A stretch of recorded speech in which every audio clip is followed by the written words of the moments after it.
excitement is really mounting to fever pitch as people feel that this was going to be the fastest and the hardest 1,000 ever run at Bathurst.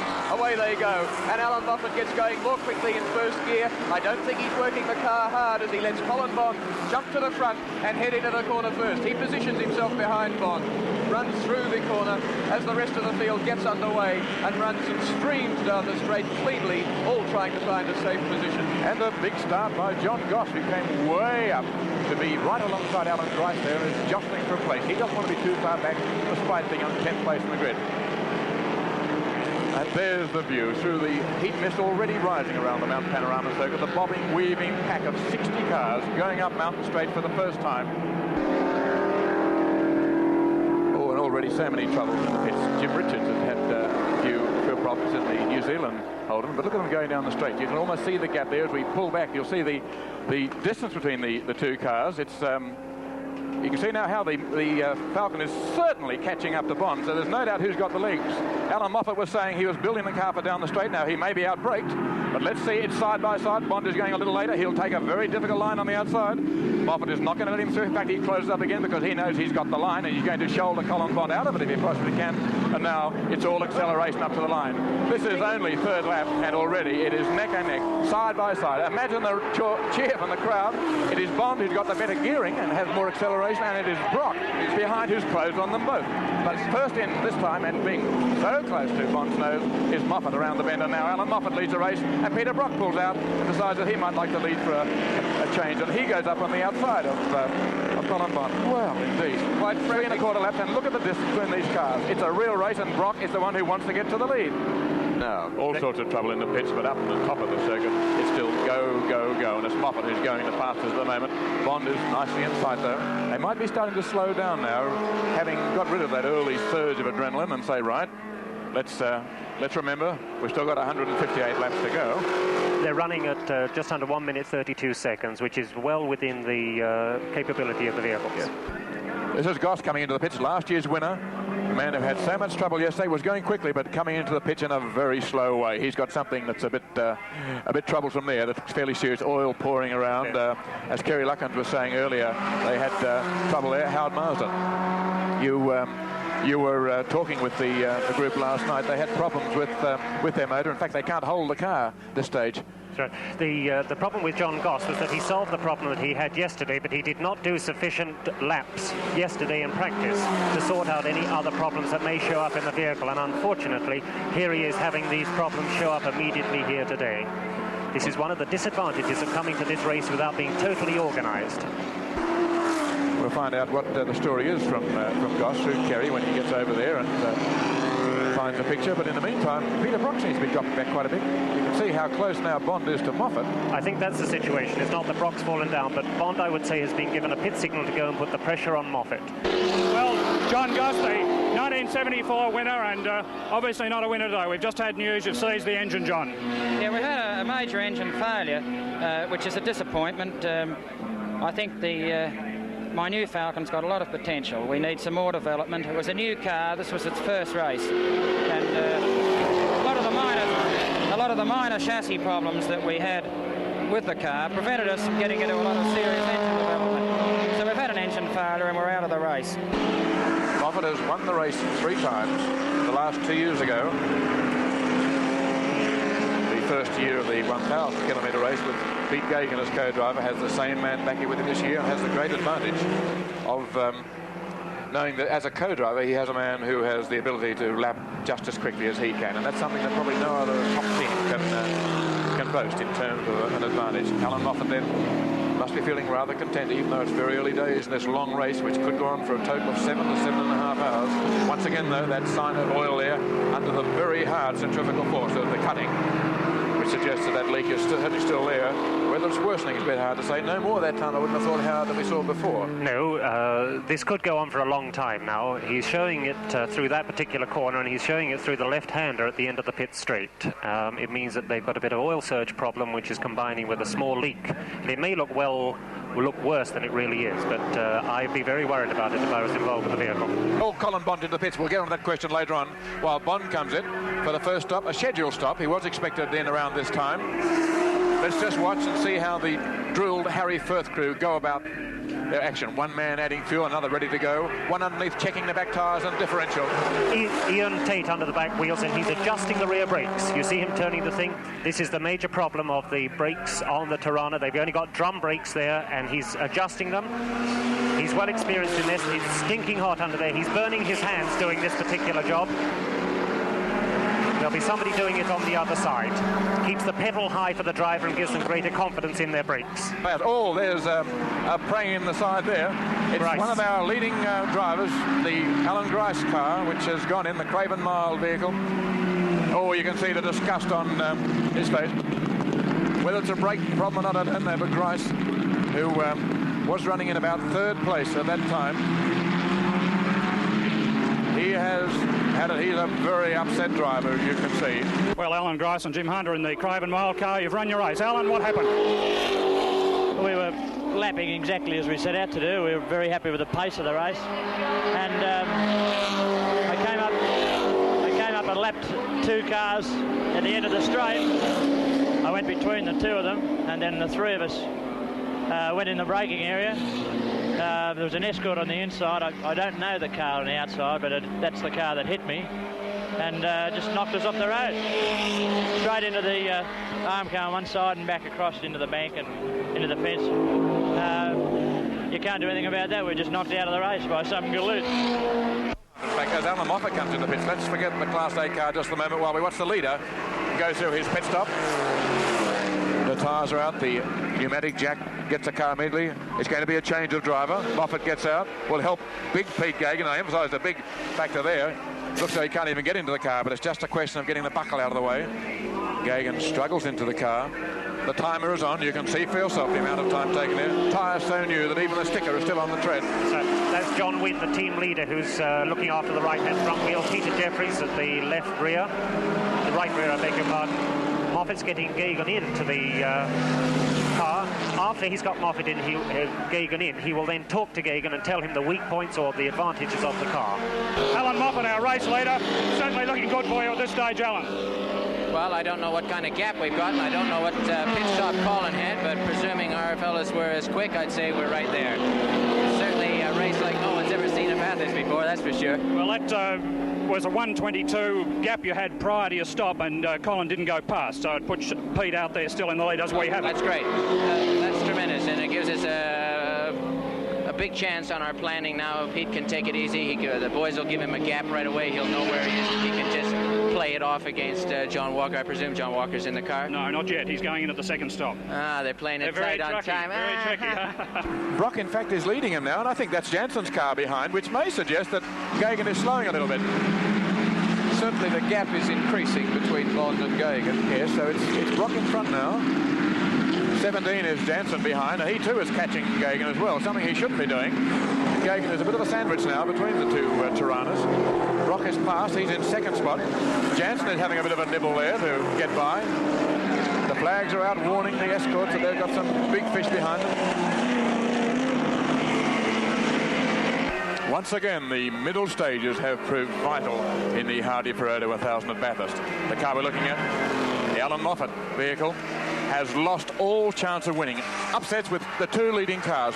Moffett has been in the pits with transmission troubles, couldn't select gears, had a gearbox change, and after only 40 minutes and many burnt fingers back on the track again. And Colin Bond, who was leading him in the race, has had transmission troubles. Johnny Walker at the wheel, they've been in the pits as well, and the Holden dealer team threat has vanished from the race. So the two leaders, Alan Moffett and Colin Bond, have both had disastrous sessions in the last hour, and both have now slipped from all contention.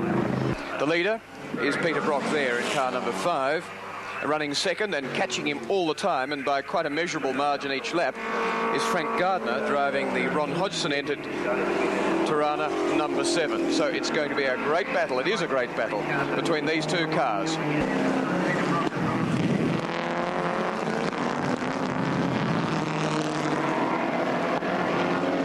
Outright leader in the Hardie Ferodo 1000.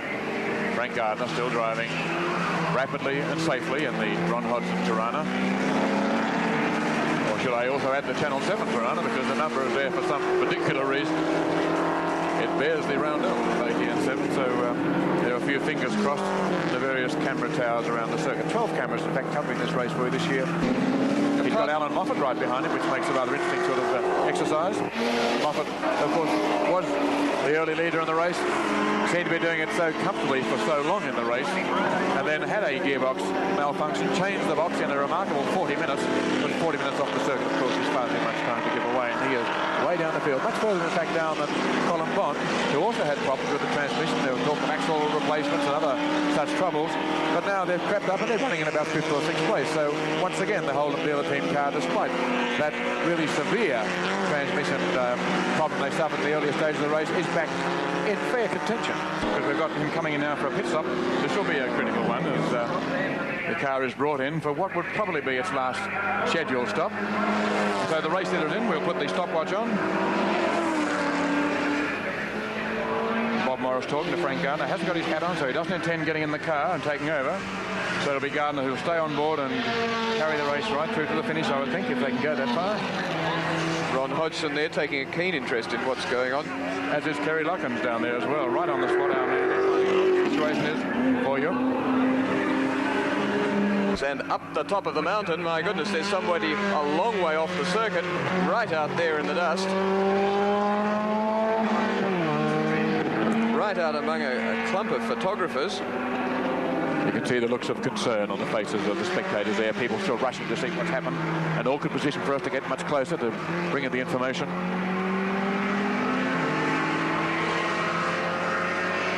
It's been a long way up the escape road, though, that Colin Bond has come. He's going back down the main straight, and Colin really had them scattering there. So some sort of brake trouble, I'd say. He turns left now. It's down the or turns right into the road where he should have turned left. Colin Bond went so far up there that he really had them running way up the dirt road. Now, he likes dirt roads, but that's not the reason he went up there. Here's Bond. Bond getting fuel. Be interested to see what they do about the brakes. They're looking at the far side of the car.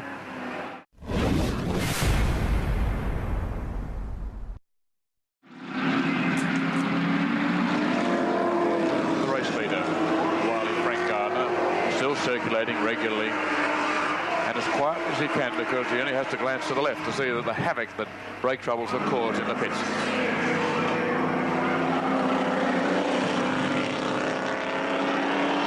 Now we know he's been conserving the brakes. The thing we don't know, of course, is just how much conservation that Frank Gardner has been able to achieve by going just a little more steadily on them.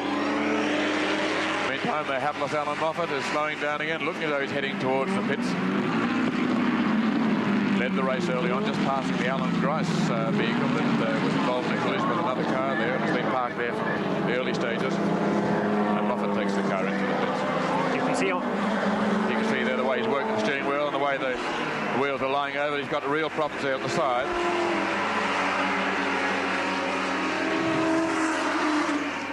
Moffett was last in just 1 hour ago, 2:12, so just short of the hour sees him back in again.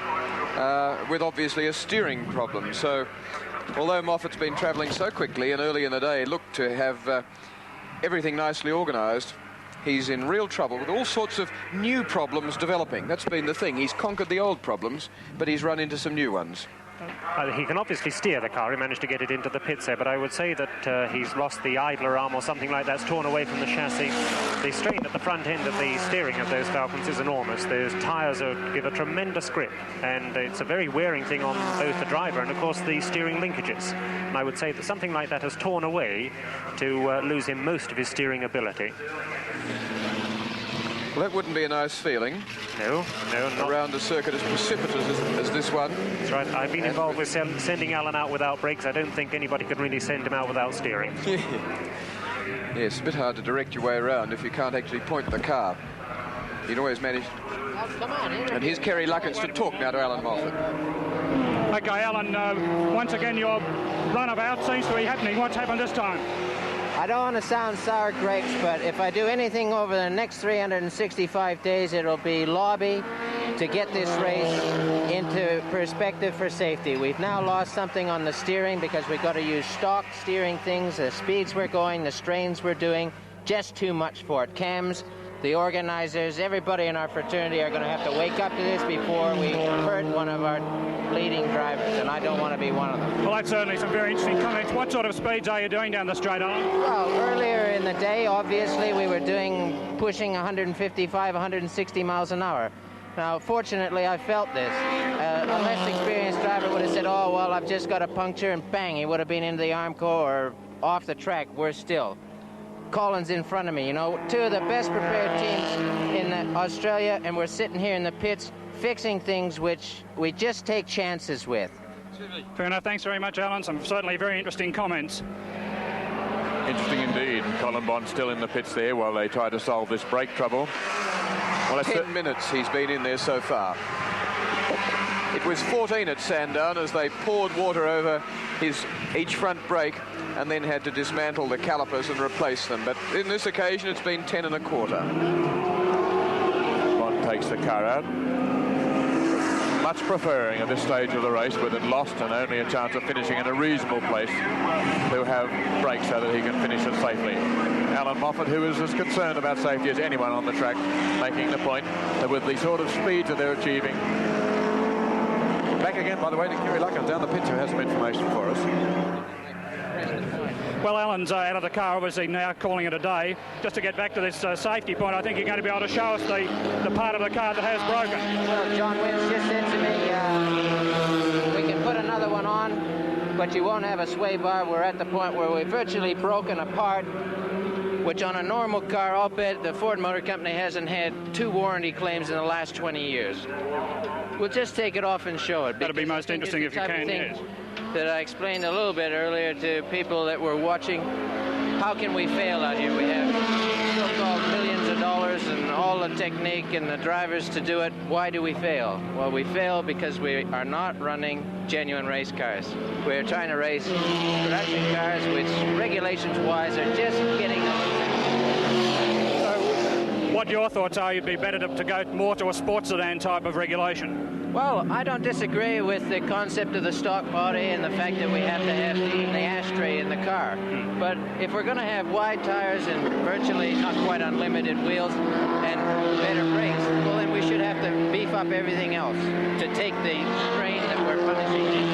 Let's look at it. 5 years ago, I thought Pete Gagan was fantastic when he went around here in a 250. Today we're doing 230s. 20 seconds. Might not be money to the layman, but believe me, around here it's dynamite. So it's the regulations are entirely, virtually at fault, in your opinion? You don't run an F111 with a Spitfire motor, do you? Peter Brock is driving the car we're watching at the moment. A little bit of confusion here, I confess. The information being fed into the computer at the moment from the ARDC lap scorers suggests that Brock is in the lead. That was the latest situation that came to just a few minutes ago. I don't see how it could be, because we saw Gardner overtake. Brock has since been in the pits for a fairly long stop. The information just before was that in fact Gardner had almost 2 laps over Peter Brock, and now the lap scorers have Brock back in front. I don't think it's right, but that's the way it's coming through at the moment. We'll try and sort that out for you. In the meantime, there's no doubt that Brock is certainly either first or second and still has an excellent chance of winning the race, but whether or not his brakes would have been conserved to the same degree as Gardner's is a very moot point. And with a lot of the race still to go, I can't see him being nearly as strongly placed as Frank Gardner. Someone who looks as though he could do to be in the same place as Jim Richards from New Zealand there, just opening the bonnet. You can see the steam or smoke issuing from the side. Came third last year in a Tirana. Very wet drive. He and Rod Coppins are the 2 in this car.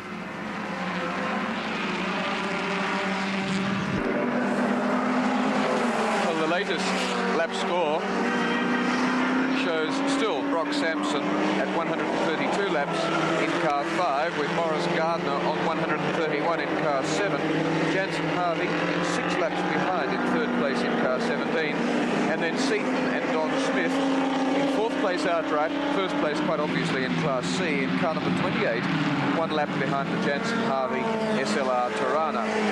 There's Barry Seaton, back wheel missing, creeping down the mountain. What an anguished moment as sparks pour from the bodywork, or from the brake drum as he comes down the mountain, completely minus the rear wheel and brake drum. 4th outright, leader of the class, fastest in practice. Still got a long way to go to the pits. What damage is he doing? Running on the brake drum like that, he might just get in there. Lost the wheel. Goodness knows what other damage. We'll have Kerry Luckens waiting, of course, when he comes in. He's still got a long way to go. He's going down the straight now. One more hump, and then he's got an easier run downhill. But look at the sparks still showering out there, imposing all sorts of loads back through the axle and gearbox, not doing a great deal of good at the back, quite apart from the actual damage. He might be I think he's had it. I don't think he can go much farther than that, Howard. Captain Peter Jansen, the Mad Merry Capital Motoring or whatever, and his cohort in this race, John Harvey. Actually, I've been watching these two for the last 2 or 3 laps, and they're having a real ding-dong out there. You'd think that this is about the first half hour. They're really pushing one another. They're locking brakes going into the corner, and they're pushing the cars as hard as they can. I don't know if they feel they're on the same lap and got a tremendous amount to lose and gain. If you watch them, you'll find that they're pushing the cars as hard as ever they can. Bad one at the top of the mountain. We'll zoom in for identification of it. You can see where he's gone into the fence. The marshals approaching here. The flags are out to slow other cars. 26 is the Alfa Romeo. John Fitzpatrick. No, not John Fitzpatrick. Indeed not. No, it's the Tim Schenken car. Tim Schenken. And it looked like Tim Schenken getting out. That's right. Tim Schenken has gone very wide there. It's a bad luck for the Alfa team. They were running second in the class. I was just about to tell you that, or rather further down the class, talking of older cars, that's about as second hand as you can get. And that's the Tim Schenken car. Indeed. You can see the roof has come down a little bit, but not a great deal. Of course, they have roll cages inside to try and help things. The front wheel looks very sick and sorry, bent out there from either where it's hit or what caused it. One can never be sure when the car is so badly mangled from the crash. Marie-Claude Beaumont, the leader in the 2-litre class, has been the most closely contested class in the event, with a number of makes, 4 at least, with a chance of winning.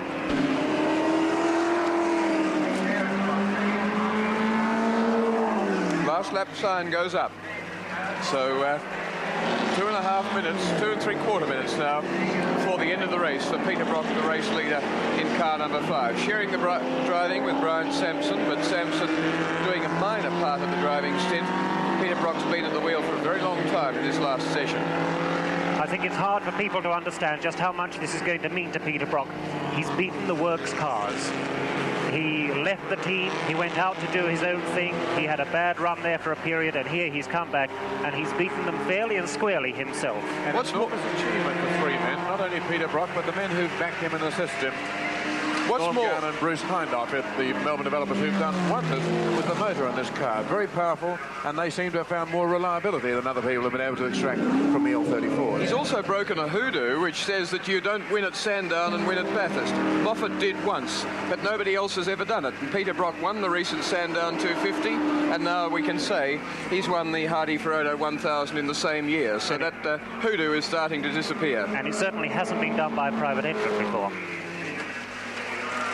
A great achievement, and wins are important to any professional racing driver, but very important to somebody like Peter Brock, as you say, Howard, trying to establish himself and trying to provide just rewards to justify for his sponsors and supporters the effort, the money that they put in. And in this case, it's a Melbourne Holden dealer that have pulled off the effort, rather like the Sydney Ford dealer that pulled it off last year. The last time round, and the crowd acknowledge the man who's going to win this race. Only a kilometre to go now as Peter Brock goes for the last time down through the S's. Heads down, will change angle to see the nose on view as he approaches Forest Elbow. Again, the cheer goes up. He waves his acknowledgement to the crowd and the men holding the flags, the marshals all around the track. Peter Brock, a moment of absolute triumph. Won the race 3 years ago. There's the signal around the circuit. Some people are well prepared for these results. Down Conrod Straight, the snub-tailed Tirana SLR 5000 L34, prepared by those master engine tuners from Melbourne, Gown and Hindhoff, driven by that master driver, the man who split with the Holden dealer team after winning the national title for them last year and having won at Bathurst 3 years ago. Coming down for the last corner, and then he'll brake. Takes time off to wave. He's got this race well and truly in his grasp, and Peter Brock will be feeling very happy now. Only 400 metres to go to take the checkered flag and win the 1975 Hardie Ferodo 1000. That's it, the checkered flag for Peter Brock in the 1975 Hardie Ferodo 1000 at Bathurst.